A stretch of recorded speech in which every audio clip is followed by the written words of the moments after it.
I have escaped, but my family. I have lost all my family. I have lost my house.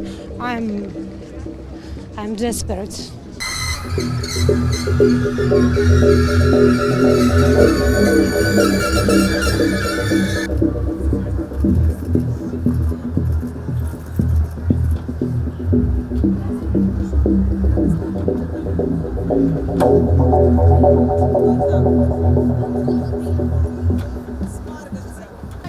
We have no choice.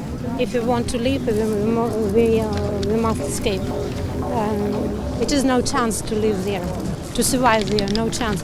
My mother is dead and I haven't even the ability to bury it.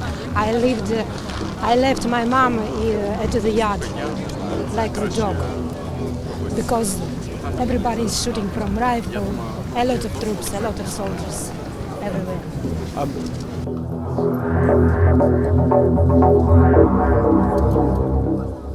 Я не знаю.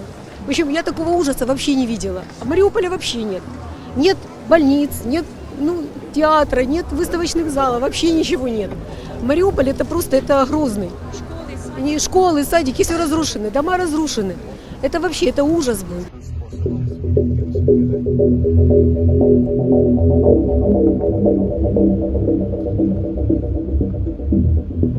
Это улица Почтовая, да?